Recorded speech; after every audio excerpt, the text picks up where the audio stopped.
India आजकल, सच खबर हर पल।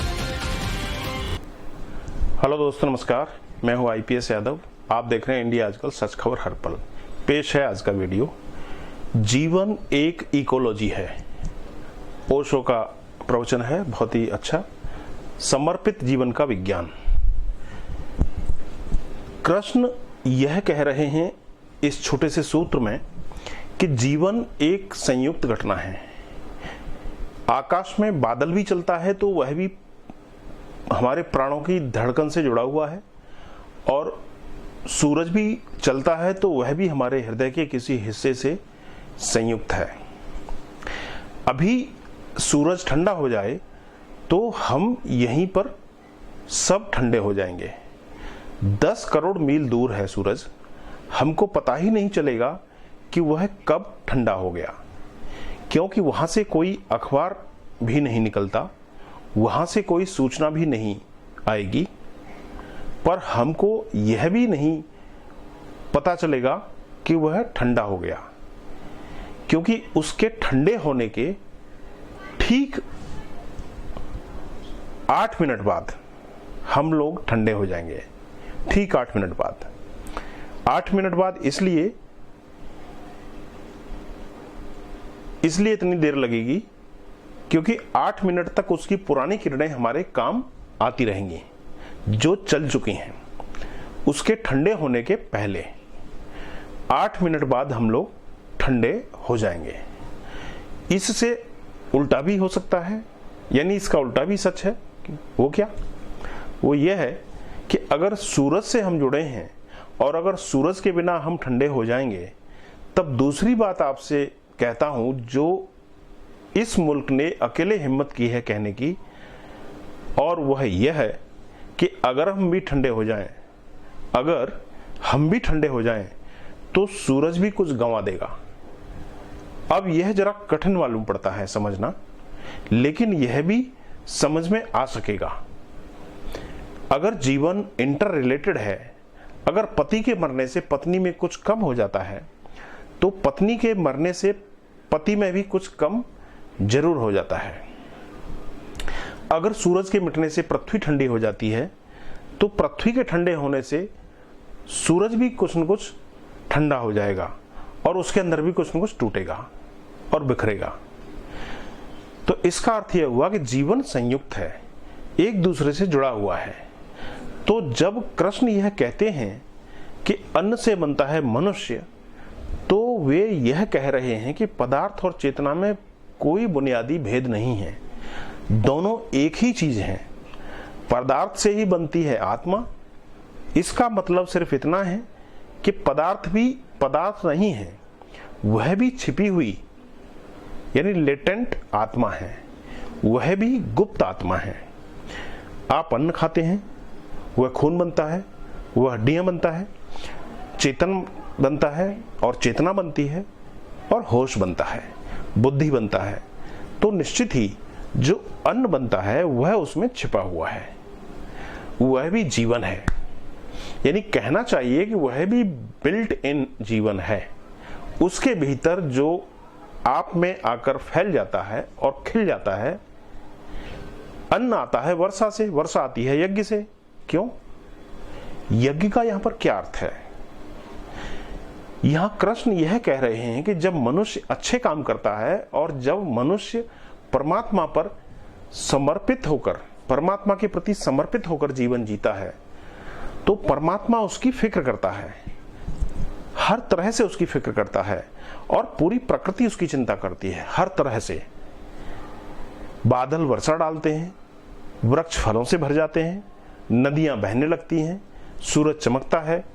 जीवन में एक मौज और एक खुशी और एक रंग, एक सुगंध होती है। और जब आदमी बुरा होना शुरू होता है और आदमी जब अहंकार से भरता है और आदमी कहने लगता है कि मैं ही सब कुछ हूं, मैं ही परमात्मा हूं, कोई और परमात्मा नहीं है, तब जीवन सब तरफ से विकृत होना शुरू हो जाता है। यज्ञ का अर्थ है परमात्मा को समर्पित लोग। यानी परमात्मा को समर्पित कर्मी जीवन को ऐसा सामंजस्य, ऐसी हार्मनी देते हैं कि सारी प्रकृति उनके लिए अपना सब कुछ लुटाने को तैयार हो जाती है। अब इसको भी मैं एक छोटा सा उदाहरण देकर आपके ख्याल में लाना चाहूं तो शायद आपके ख्याल में यह बात अच्छी तरह से आ जाएगी।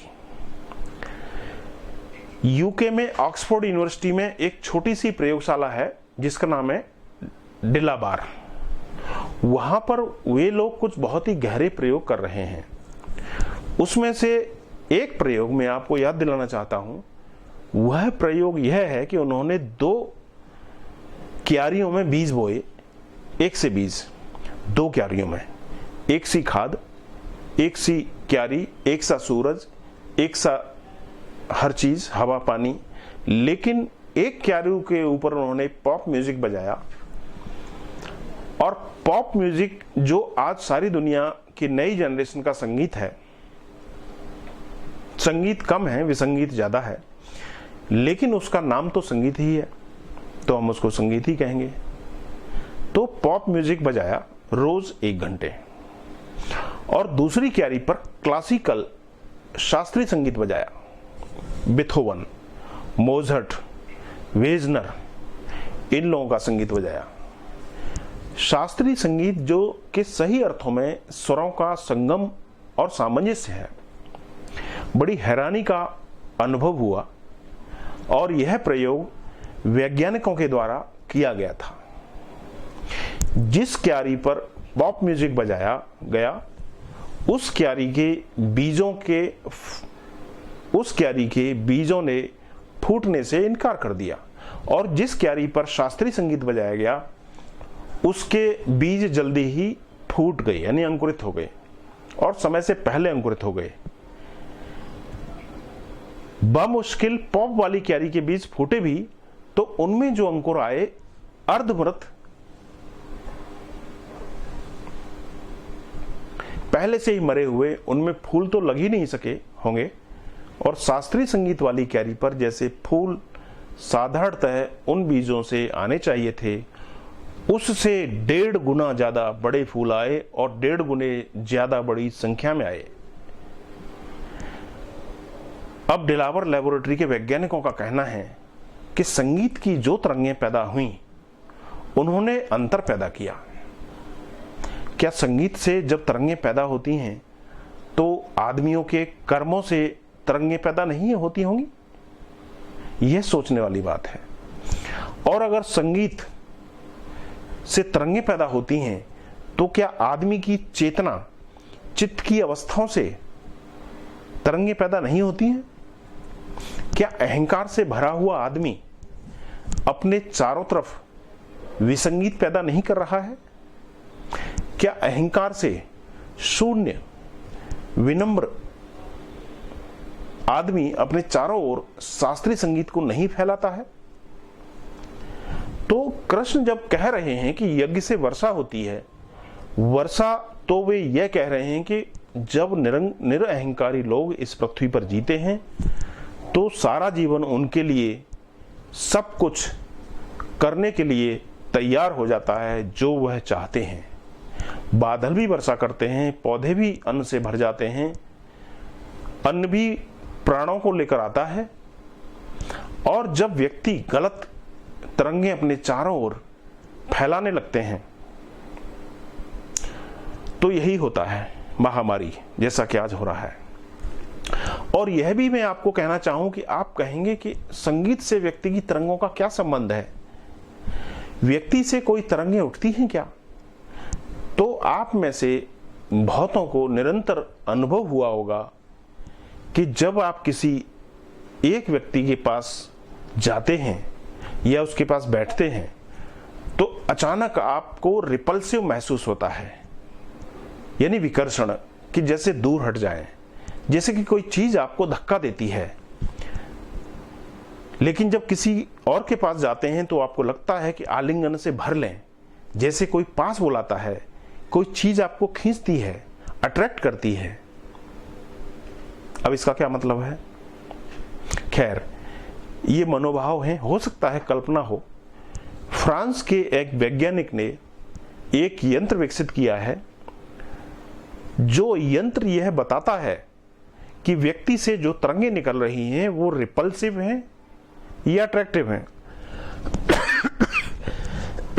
सॉरी,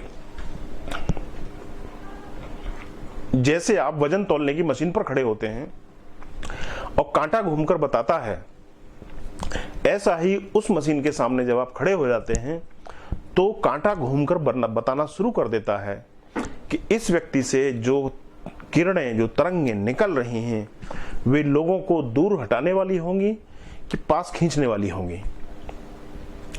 तो यह दोस्तों बड़ी ही इंटरेस्टिंग डिस्कोर्स है ओशो की, लंबा है, लेकिन फिलहाल मैं आज यहीं तक लूंगा।